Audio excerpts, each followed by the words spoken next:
सिद्धेभ्यः ओम नमः सिद्धेभ्यः ओम नमः सिद्धेभ्यः। नमो अरिहन्ताणं नमो सिद्धाणं नमो आयरीयाणं नमो वज्रायाणं नमो लोये सवसाहूढम् नमः समय साराय स्वानुभूत्या चकासिते चित्स्वभावाय भावाय सर्वभावान्तरच्छिदे।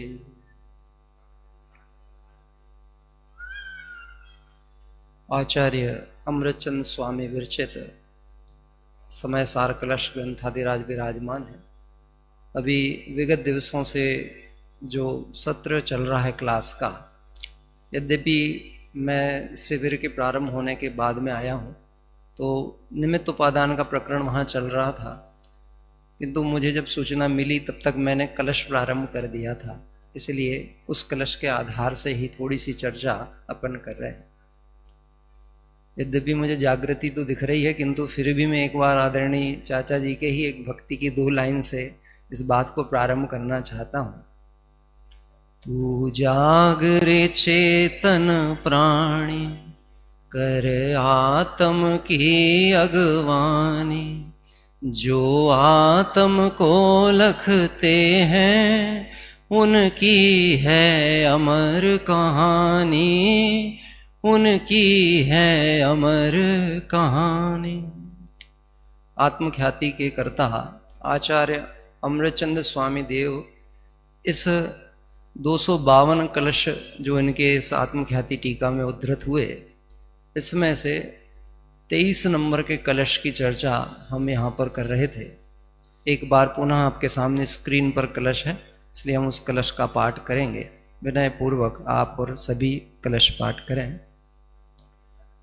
अय कथमपि मृत्वा तत्व कौतूहली सन्, अनुभव भव मूर्तिर्पार्श्ववर्तिर्मुहूर्तं, पृथगत विलसन्तं स्वासमालोक्य येन, त्यजसि जगति मूर्ता साकमेकत्वमोहम्।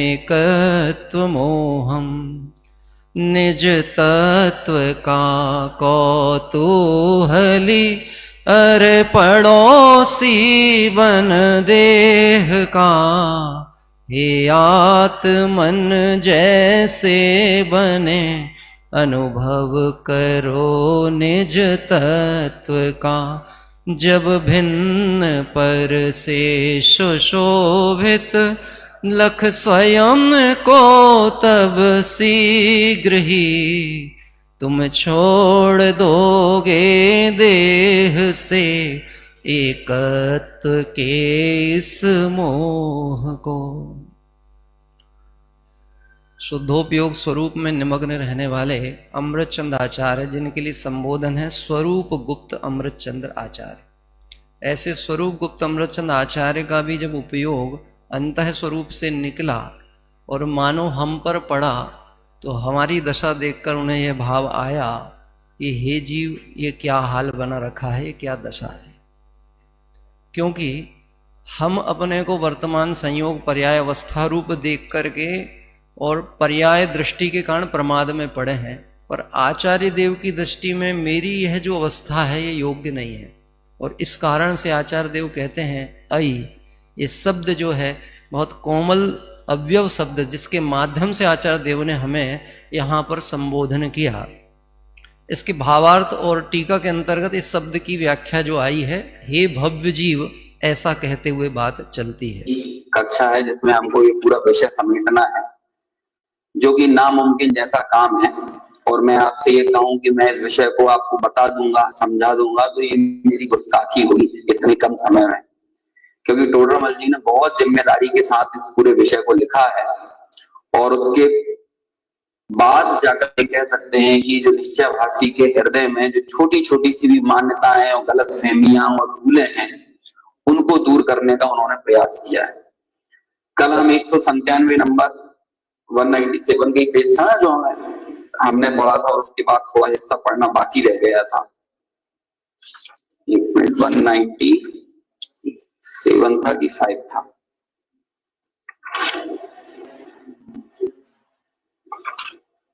हाँ, ये है पेज नंबर 99। अब इस 199 नंबर के पेज के बाद अभी 17-18 पेज और हैं, वहां तक इस पूरा निश्चयाभासी का प्रकरण चलता है। और अभी आप घड़ी में देख रहे हो 11:15 बजने को है। यदि हम 30 मिनट भी चर्चा करते हैं, पूरा 40 मिनट लेना ठीक नहीं होगा। ये तो सब आप लोगों के धैर्य की परीक्षा है। सो वैसे 4-4 ना हो चिदानंद रस सहज पियो। तो यद्यपि इस कलश की जो खंडान्वयन सहित अर्थ है वो तो हमारा पिछली क्लासेस में हो चुका है। मैं भावार्थ से थोड़ा आगे बढ़ता हूं। अंतिम वाक्य अमृतचंद आचार्य स्वामी की टीका के अनुसार आया, किसी भी उपाय से मर करके भी शुद्ध जीव स्वरूप का अनुभव करो। भावार्थ देखेंगे इस प्रकार, शुद्ध चैतन्य का अनुभव तो सहज साध्य है, यत्न साध्य तो नहीं है। क्या कहा? शुद्ध चैतन्य का अनुभव तो कैसा है? यत्न साध्य है कि सहज साध्य है? अपनी वस्तु को प्राप्त करना, अपनी वस्तु को ग्रहण करना सरल काम है कि दूसरे की वस्तु को ग्रहण करना सरल काम है? हमारे यहाँ पिताजी इस विषय में एक बात कहते थे, साहूकार के लिए अपनी जेब से पैसा निकालना सरल है कि दूसरे की जेब से, और जेब कतरों के लिए दूसरे की जेब से निकालना सरल है कि अपनी जेब से। सरल काम कौन सा है? ये दृष्टि पर आधारित होगा कि तुम्हारी दृष्टि क्या है। क्या कह रहे? जिसकी बात चल रही है वो मैं हूं, उसकी प्राप्ति करना सहज साध्य है कि यत्न साध्य है, ये कह रहे हैं। कुछ धर्म करना है, कुछ करना है। सिद्ध क्षेत्र में भी आए हैं तो क्यों आए? क्योंकि हम संसार विकल्प आदि जंजालों में, घर गृहस्थी में बहुत उलझे थे, वहां से निवृत्त होकर यहां पर आए हैं तो कुछ करके जाएंगे, कुछ लेकर के जाएंगे। संवेद शिखर में क्या मिलता है बताइए? आपको पता है रजिस्ट्रेशन कितने लोगों का है? हाँ, बहुत है, हमें संख्या नहीं बोलनी, लेकिन है, पर्याप्त रजिस्ट्रेशन है। पर्याप्त रजिस्ट्रेशन में से कितने ही लोग इस सिद्ध क्षेत्र में इस स्वाध्याय मंडप में भी हैं, और कितने ही सिद्ध भगवंतों की वो चरण वंदना करने ऊपर भी गए हैं। वहां से कितने ही जीव वहां से कंकड़ पत्थर भी लेकर के स्मृति स्वरूप जाएंगे। और कुछ लोग रास्ते में उतरेंगे तो वहां पर कपड़ों की दुकान भी हो सकती है, तो वो भी हम कुछ लेकर के जाएंगे, और वो ले जाकर के हम जब घर पहुंचेंगे तो हम बताएंगे कि हम संवेद शिखर से क्या लेकर के आए। तो फिर वहां कोई ये बोलेगा इतनी दूर से लाने की जरूरत क्या थी, इतनी मेहनत करने की जरूरत क्या थी, इससे सस्ता तो अपने यहाँ ही मिलता है। तो बोलो वो जो आपने प्रयत्न किया था उसमें आपको आनंद होगा कि खेद होगा? अनादि काल से जिसे प्राप्त नहीं किया उसकी प्राप्ति हो सके तो ये यात्रा सफल है। यहां आने का प्रयोजन तय हो और उस प्रयोजन अनुसार तत्व विचार पूर्वक आत्मा को जानने पहचानने का अभ्यास करे तो आचार्य देव की बात हमें ख्याल पड़ेगी। देखिए कहते हैं शुद्ध चैतन्य का अनुभव तो सहज साध्य है, यत्न साध्य तो नहीं है। इतना कहकर अत्यंत उपादेयपने को दृढ़ किया है। अत्यंत उपादेयपना क्या? कोई वस्तु आपके ज्ञान में झलक रही है, दिख रही है, हम कहें कि उसका वर्णन करो वो कैसी है। ये भाई बैठा है और ये बैठे बैठे बोले मेरे सिर में दर्द हो रहा। अब मैं उसकी व्याख्या करना चाहूं, ये मेरे बस का काम है? इनको कितना दर्द हो रहा है? लेकिन मुझे कितना है ये तो मैं जान सकता हूं ना, ये तो मेरे अनुभव में आ रहा है ना। तो जो मेरे अनुभव में आवे, जो मेरा है वो सहज है, वो उपादेय है और अत्यंत उपादेय है। तो ये आबाल गोपाल सभी को ये चैतन्य आत्मा अनुभूति स्वरूप आत्मा अनुभव में आता है। तो यहां आचार्य देव कहते हैं वो अत्यंत उपादेय है, अत्यंत निकट है। सबसे निकट कौन है? मैं ये जो बात आचार्य अमृतचंद स्वामी के कलश पे से पढ़ रहा हूं, इसको सबसे निकट से कौन स्वीकार कर सकता है और सुन सकता है? माइक कौन सुन सकता है? आप कि मैं? थोड़ा उत्तर दीजिएगा, आप कि मैं? हैं? आपकी मैं क्या उत्तर आना चाहिए? मैं। अरे मैं जिसकी बात चल रही है वही तो मैं हूं। अत्यंत उपादेयपना मतलब किसी अन्य की चर्चा नहीं है। अभी अभी पूर्व प्रवचन में भी यही बात आई थी ना, किसी की और बात करे, ये जीव ये जीव ये जीव। समय सार में आचार्य कुंद स्वामी ने अयम आत्मा कहां से बात चालू की है? ये आत्मा, ये मतलब दिस की दैट। निकटवर्ती को क्या कहेंगे? निकटवर्ती दिस और दूरवर्ती दैट। सबसे निकट तुम्हारे कौन है? संयोग में कौन है? तो बोले संयोग में शरीर है, तो उसको तो निकटवर्ती मानता है, लेकिन जो आप स्वयं है उसको जानता नहीं है। यहां कोई प्रश्न करता है अनुभव तो ज्ञान मात्र है, उससे क्या कुछ कार्य सिद्धि होगी? वह भी उपदेश द्वारा कहते हैं। ये अनुभव तो बस ज्ञान की बात है। हाँ, आत्मा तो आनंद आता है, चर्चा सुनते हैं तो बहुत अच्छा लगता है, और अच्छा नहीं लगता होता तो हम अब तक बैठे क्यों होते? क्या कह रहे हैं? आए क्यों हैं? क्योंकि हमको आत्मा की बात घनी प्यारी लागे। बात तो प्यारी लगती है, परंतु यह मेरी है ऐसा अनुभूति रूप आनंद जीव को प्रकट नहीं होता। इसलिए जो बातों का आनंद है वो बातों के साथ ही खत्म हो जाता है। और फिर यही समस्या रहती है, सुनते समय तो बहुत अच्छा लगता है, लेकिन जैसे ही हम उठ के जाते हैं फिर नाना प्रकार के संकल्प विकल्प, और मैं भूल ही जाता हूं कि मैं कौन हूं। ये समस्या आपकी और हम सबके बीच में अभी भी विद्यमान लगती है कि नहीं लगती? बोले या ना बोलो, लेकिन लगती है कि नहीं लगती है? तो हमने 50-50 साल हो गए पूज्य गुरुदेव श्री के अध्यात्म तत्व को सुनते सुनते, तो हमने क्या सुना? ये बात विचार करना है। क्या कह रहे हैं? ये बात विचार करना है कि हम क्या सुन रहे हैं, कि हम मात्र सुन रहे हैं, कि हम कुछ विचार पूर्वक उसमें आप रूप का निर्णय भी कर पा रहे हैं।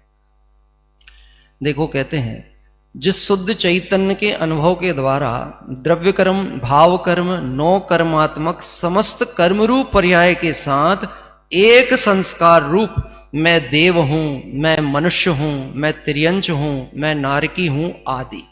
आदि शब्द में अब क्या लगा लेना कि मैं कौन हूं इसको नहीं जानकर, और छोटे दादा ने जो निबंध लिखा है मैं कौन हूं, कि मैं सफर कर रहा हूं तो मैं यात्री हूं, मैं अस्पताल में हूं तो मैं रोगी हूं, मैं पूजा कर रहा हूं तो मैं पुजारी हूं, मैं दान कर रहा हूं तो मैं दानवीर हूं, और मुझे क्षयोपशम है तो मैं ज्ञानी हूं। ये सारी जितनी मान्यता जीवन ने पाल के रखी है, क्या ये मैं हूं? अगर सच में मैं का परिचय हो जावे, मैं को जान लेवे, तो ये जितने भी भेद विकल्प पड़े थे संयोग अवस्था के, पर्याय दृष्टि के, वो टिकेंगे कि छूट जाएंगे? अपन सिद्ध क्षेत्र में बैठे हैं, आप विचार करिए,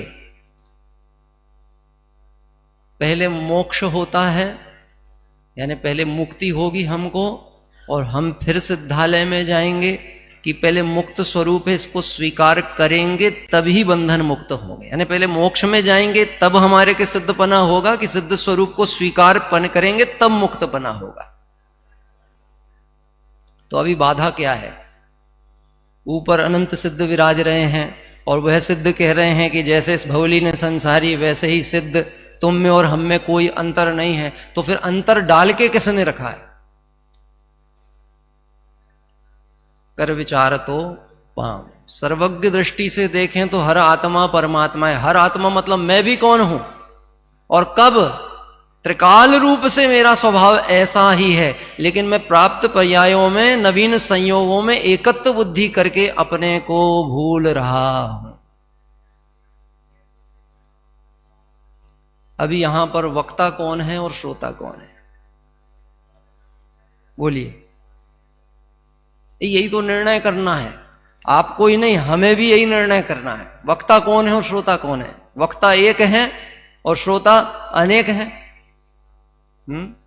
यस्य मूल्य ग्रंथ कर्तारा श्री सर्वज्ञ देवा, कि वास्तव में देखा जाए तो वक्ता पने की अपेक्षा तो सर्वज्ञ देव ही वक्ता है, और हम सब कौन है?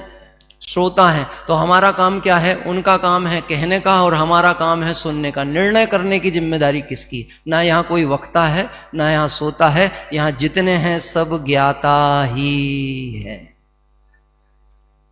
तो देखो कहते हैं, मैं एक संस्कार रूप में देव हूं, मैं मनुष्य हूं, मैं तिर्यंश हूं, मैं नारकी हूं आदि, मैं सुखी हूं, मैं दुखी हूं, मैं आदि। अब ये आदि शब्द के अनुसार आप बहुत विचार कर सकते हो। छह ढाला में दौलत राम जी ने मैं सुखी दुखी, मैं रंक राव, मेरे धन ग्रह गोधन प्रवाह, मेरे सुततीय में सबल दीन, बेरूप सुभग मूरख प्रवीण, ये जो लक्षण बताए हैं ये धर्मी सम्यक दृष्टि ज्ञानी के बताए हैं कि अज्ञानी के बताए हैं? बोलिए, सच में बताना, विचार करके देखिए। यहाँ पर लखपति लोग कितने हैं, करोड़पति कितने हैं, हजारपति कितने हैं, और जो जिसको जैसा माने उस हिसाब से अगर वो बोले कि भैया मैं तो इतने धनपति हूँ, इतने वैभव वाला हूँ, इसलिए मेरी बैठक व्यवस्था ये रहेगी, मैं यहाँ बैठूंगा, और बाकी जिसके जितनी ग्रेटिंग हो वो उस हिसाब से बैठे, तो हम अपने आप को देख क्या रहे यहाँ बैठ के? कल शोध के परिप्रेक्ष्य में हम लोगों को संस्थान की तरफ से सम्मान किया। बाद में एक बात विचार में मुझे चल रही थी, आदरणीय बाबू युगल जी साहब ने सिद्ध पूजन की जयमाला में वास्तव में आत्मा का अनुसंधान करता किसको कहा है? चिन्मय हो चिद्रूप प्रभो, ज्ञाता मात्र चिदेश, शोध प्रबंध चिदात्म के करता तुम ही एक आप ही हो जिसने अपने आत्मक स्वरूप का शोधन करके उस कार्य को पूर्ण किया। हमारी तो अभी खोज जारी है, तो वो डिग्री हमारे लिए योग्य है, लेकिन दी गई है तो ये व्यवहार से, दुनिया की दृष्टि से दी गई है। क्या वो मेरा स्वरूप है कि नहीं, ये वेद विज्ञान के बल से यहां से स्वीकार करना है। देखो कहते हैं, मैं क्रोधी हूं, मैं मानी हूं आदि, मैं यति हूं, मैं गृहस्थ हूं।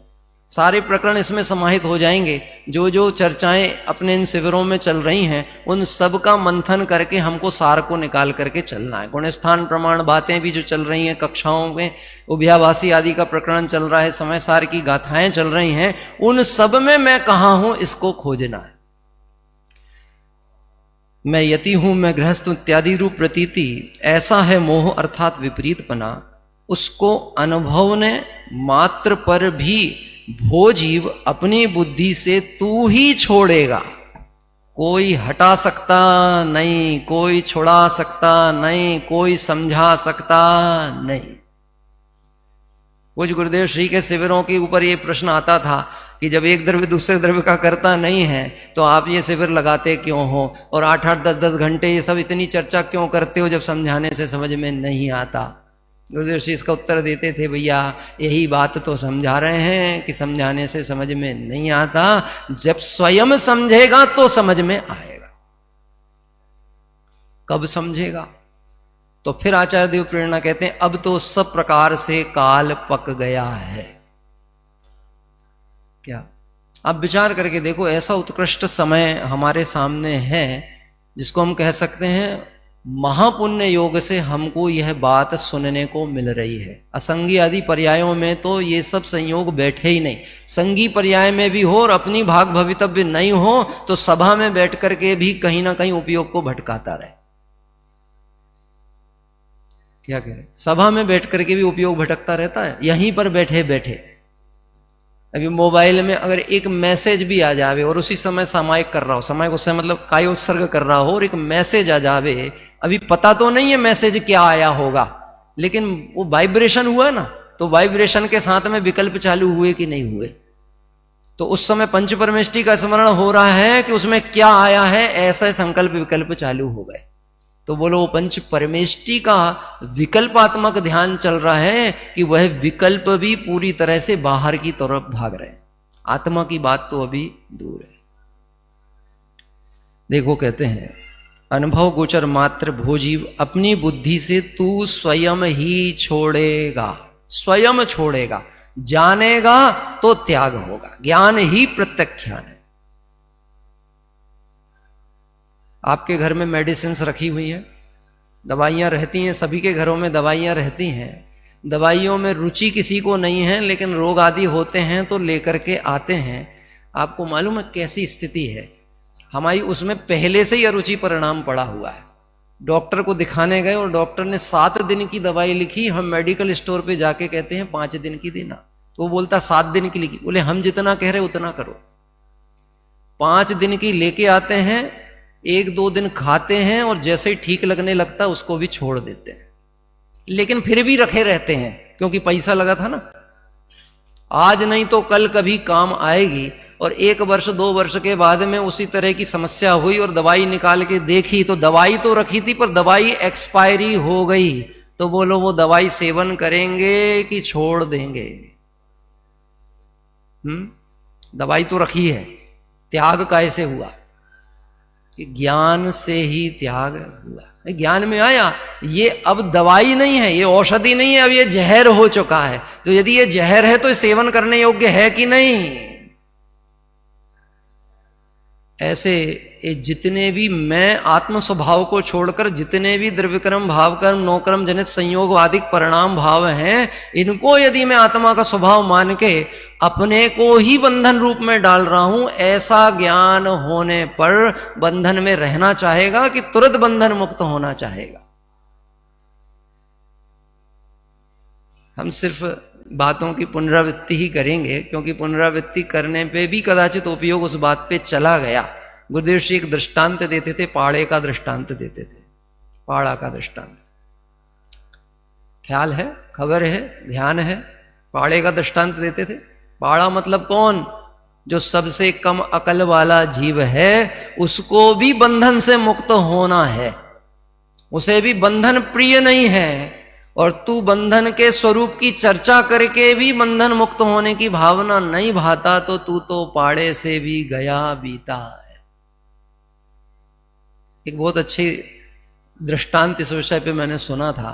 आदरणीय पंडित राजेंद्र जी साहब का प्रवचन चल रहा था कहीं सभा में, उन्होंने एक बहुत अच्छा दृष्टांत दिया कि ये जो तुझे संयोग आदि अवस्थाओं में बंधन प्रतीत होता है कि नहीं, दुख लगता है कि नहीं, लगेगा नहीं तो सुख के लिए प्रयास कैसे करेगा? उन्होंने एक दृष्टांत दिया। एक कोई राजकुमार है, उसका जन्मदिन है।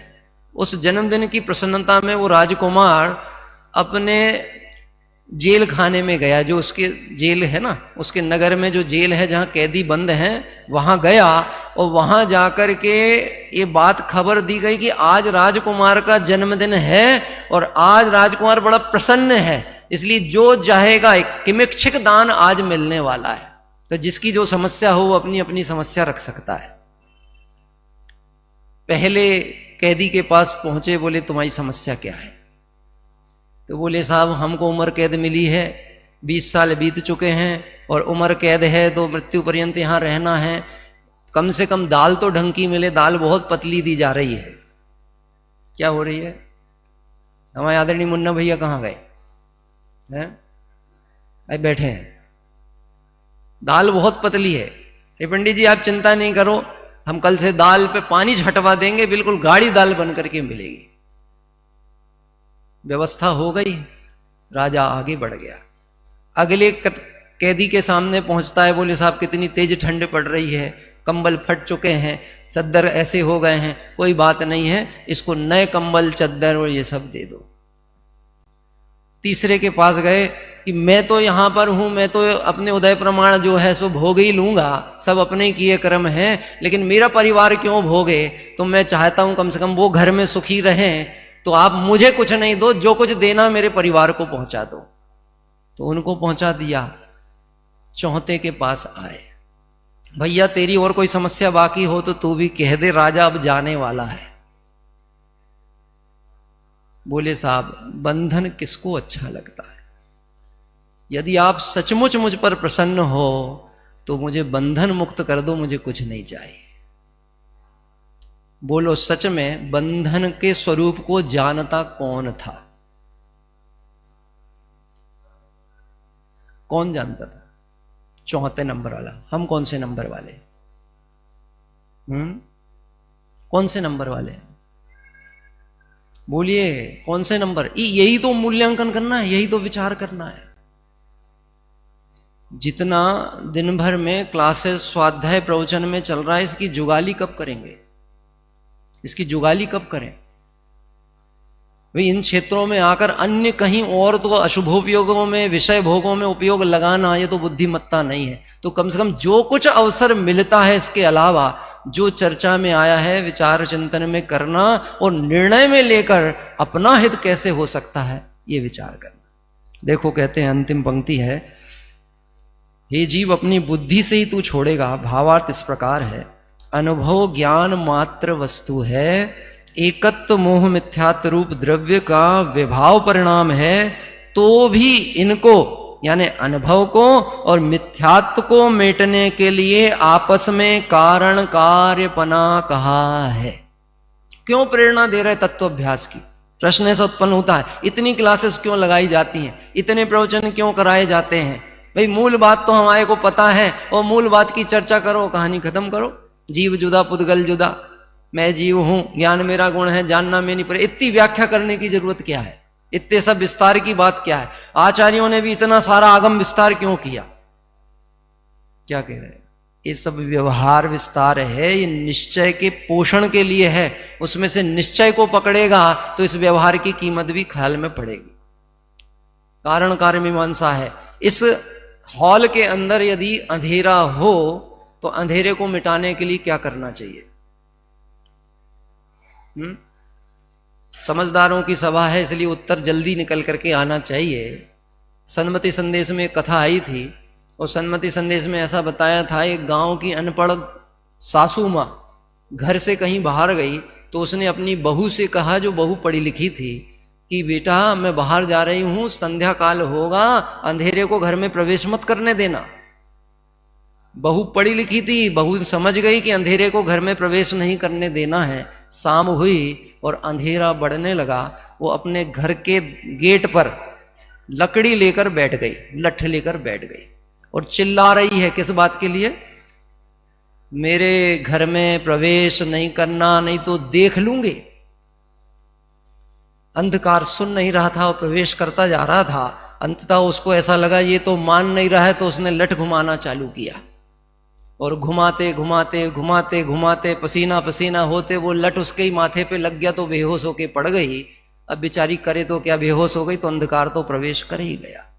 सासू आई, देखी, और सारी हालचाल क्रियाओं को देख के समझ गई कि इसने मेहनत तो बहुत की है। काहे की?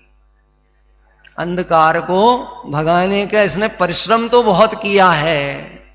पहले उसने पानी छिटका, जब इसको होश आया कि बोले बेटा क्या किया तूने, कि बोले मैंने आपकी आज्ञा को सिरोधार्य करके बहुत मेहनत की, मैंने बहुत कोशिश की कि अंधकार को प्रवेश ना करने दूं। बोले बेटा तू समझ नहीं पाई, मेरी बात को समझ नहीं पाई, कुछ भी नहीं करना था। क्या करना है? क्या करना है? और दिया जलाना साहब तो पुरानी बात हो गई, आजकल के लिए तो वो भी बहुत कठिन काम। मट्टी तेल मिल नहीं रहा, घास लेट, कहां से दिया जलाओगे आप? आज तो इतनी सरल बात आ गई है। पहले अज्ञान मिटाने को दीपक था जग में उजियाला, उससे न हुआ कुछ तब युग ने बिजली का बल्ब जला डाला। और वो भी इतनी सहज व्यवस्था हो गई कि एक बटन दबाना था, अब तो वो भी नहीं दबाना है। अब तो आप ओरली बोलो, लाइट चालू हो जाएगी। इतना पराधीन हो गया कि इसको विचार करने का भी अवसर नहीं रहा। देखो भाई, इसलिए यहां कहा है, इनमें आपस में कारण कार्यपना बताया है। जिस समय हो द्रव्य दृष्टि कर्म थर थर कांपते, भाव की एकाग्रता लक छोड़ खुद ही भागते, ले समझ से काम या फिर चार गति में विचर ले, बंध क्या और मोक्ष क्या है फैसला तू आज कर ले। अभी कर, इसी समय कर। अमृतचंद आचार्य देव इसी कलश टीका के अंतर्गत तो कहते हैं, ये मिथ्यात्व को अब तो छोड़ो, और उत्कृष्ट समय कौन सा है, सबसे अच्छा समय कौन सा है? तो वहां शब्द लिखा इदानीम। कब छोड़ो? कब छोड़ो? ये शब्द याद रखो भैया। विकार को कब छोड़ना और स्वभाव को कब स्वीकार करना। हूं परमात्मा हूं छू, ये बात कहते तो हैं, पर इसको स्वीकार कब करना? कब स्वीकार करना? अभी इसी समय स्वीकार करना। करने से क्या होगा? अनादि का खोया हुआ तेरा चैतन्य आत्मा तुझे अभी प्राप्त होगा। तो जो ज्ञान में आया, अनुभूति वेदन में आया और मिथ्यात्व का ध्वंस हुआ और स्वभाव की प्राप्ति हुई, इन दोनों में अंतर काल है कि ये सब एक साथ ही हो गया। बोलिए। नहीं, अभी तो हम पहले पंचम काल है, अभी सहनन इतना है नहीं है, क्षयोपशम कमजोर है। अभी तो हम कम से कम जो बन सके थोड़ा बहुत तो करेंगे, कुछ तो करके जाएंगे ही। ये कुछ करने की जो इच्छा है ना, इसमें सब कुछ हाथ से चला जाता है। करना है तो करने योग्य कार्य को कर, और करने योग्य कार्य है अपने आत्मस्वरूप का ज्ञान जानना, पहचानना और उसका वेदन करना। इसका विवरण अंतिम में दिया है। जिस काल जीव को अनुभव होता है उस काल मिथ्यात्व परिणमन मिटता है, सर्वथा अवश्य मिटता है। और जिस काल मिथ्यात्व परिणमन मिटता है उस काल अवश्य अनुभव शक्ति होती है। प्रकाश होगा तो अंधकार मिटेगा, प्रकाश रहेगा तो अंधकार होगा ही नहीं। और अंधकार रहेगा तो प्रकाश रूप वस्तु तो रहेगी लेकिन वो भाषित नहीं होगी। तो चैतन्य प्रकाश रूप वस्तु है, ऐसा सर्वज्ञ देव की वाणी में आया। इस बात को एक बार सुन, समझ, विचार कर। दौल समझ सुन चेत सयाने, काल वृथा मत खोवे। ये जो चार शब्द है ना, इसमें पूरी लब्धियां घटा दी हैं दौलत राम जी ने। क्या? दौल समझ सुन चेत सयाने। सुन, चेत, सयाने, समझदार। काल वृथा मत खोवे, यह नर भव फिर मिलन कठिन है, यदि सम्यक नहीं हो। तो काम एक ही बार का है, एक बार में होगा तो अनंत काल का मामला जम गया, और एक बार में नहीं हुआ तो अनंत बार ऐसे एक एक एक एक वाले अवसर हमने अनंत बार खोए हैं। इसलिए अंतिम में बात कहते हैं, मिथ्यात्व परिणमन जिस प्रकार मिटता है उसको कहते हैं, उसकी विधि बताई। अपनी शुद्ध चैतन्य वस्तु का स्वसंवेदन प्रत्यक्ष रूप से आस्वाद कर, कैसा है शुद्ध चेतन? अनादि निधन प्रकट रूप से चेतना रूप से परिणमन कर रहा है। अनादि निधन है, शुद्ध है, चेतना रूप है। जो कुछ भी अभी जानना जानना जानना जानना जानना जानना कार्य हो रहा है, उसका करने वाला कौन है? आप प्रवचन को सुन रहे हो कि प्रवचन को जान रहे हो? आप पूजा को कर रहे हो कि पूजा को जान रहे हो? अभी आप जाके भोजन करोगे कि भोजन को जानोगे? तो यही जानो, हम व्याख्या कर रहे हैं भोजन की, हम बता दे रहे हैं मेन्यू में क्या है। नहीं पंडित जी, जानने से काम नहीं होगा, भोजन तो भोजन की विधि से ही होगा, तो जानना भी जानने की विधि से ही करना पड़ेगा। क्या कह रहे हैं? सच में विचार करें, दिगंबर मुनिराज तो आहार के काल में गुणस्थान चढ़ रहे हैं, और हम शुद्ध आहार को मैं करता हूं ऐसा जानकर स्वभाव से च्युत हो जाते हैं। क्या? आहार के काल में मैं अनाहारक स्वरूपी हूं, जबकि देखो बाहर में उनके भोजन का शोधन भी चल रहा है, और वह शोधन हो रहा है जो शुद्ध भोजन श्रावक के द्वारा उनकी अंजलि में रखा गया है। वह श्रावक भी प्रमादी नहीं था, उसने भोजन को पहले शोधा था और फिर मुनिराज की अंजलि में रखा। ऐसे शुद्ध आहार को भी मुनिराज शोध रहे हैं, और शोधते काल में भी किसको शोध रहे हैं? किसको शोध रहे हैं? आहार को शोध रहे हैं, व्यवहार। और निश्चय से मैं अनाहारक स्वरूपी आत्मा हूं, ऐसे आत्मा की दृष्टि करके उस आत्म स्वरूप आनंद रस का पान कर रहे हैं। इसलिए बाहर कोई कड़वी तुम्बी का आहार भी दे देता है, कोई हाथ में क्षीर रस का भी आहार दे देता है, तो भी वह सब अरस है, अरस है, अरस है। और मेरा जो ज्ञानानंद चैतन्य रस है वही सरस है। उस रस का पान करने वाले तृप्त होते हैं, और इस रस से जो अनभिज्ञ हैं वह सट रस को पी करके भी तृप्त हो सकते नहीं हैं। हम सबको महाभाग्य से अवसर प्राप्त हुआ है। एक दोहे को कह करके बात को विराम करेंगे। ये जो पुण्य प्रमाण अवसर संयोग बने हैं, ऐसे अवसर अनंत बार इस जीव को प्राप्त हुए हैं, मुझे प्राप्त हुए हैं, लेकिन हमको एक बार में कुछ काम करके जाना है। तो मैं जो कुछ भी कहूँगा जे पे कछु कहूं कही मुनि यथा, या परंपरा से जो प्राप्त हुआ है वही बात है। पिताजी एक दोहा बोलते थे, उनके मुख से आपने सुना होगा, दयादान पूजादिक पूंजी सो अजान पनो, जितनी हंस तू अनंत काल में कमाएगो, तेरे बिन विवेक के कमाई ना रहेगी हाथ, भेद ज्ञान बिना एक समय में गमाएगो, अमल अखंड सहज शुद्ध चिदानंद, या के वणिज माही एक समय जो रमाएगो। किसके किसके किसके साथ रमण करेगा? किसके साथ रमण करेगा? अपने साथ। या के वणिज एक माही जो रमाएगो, तो मेरी बात मान प्रभु आपने प्रताप आप, एक समय की कमाई तू अनंत काल खाएगो। रहिए अनंतानंत काल यथा तथा शिव पर्ण है, जो अनंत सिद्ध सिद्धालय में विराज रहे हैं, वो अपने स्वरूप के संवेदन के फल को भोग रहे हैं। वह ज्ञान चैतन्य स्वरूप भगवान आत्मा मैं स्वयं हूं, मैं उसे जानूं, पहचानूं, उसका अभी अनुभव करूं, इस आनंद को भोगूं, और इस सिद्ध क्षेत्र से मैं कहीं ना जाऊं, अपने ही निज स्वभाव को प्राप्त करूं। इस पवित्र भावना से बात को विराम। आचार्य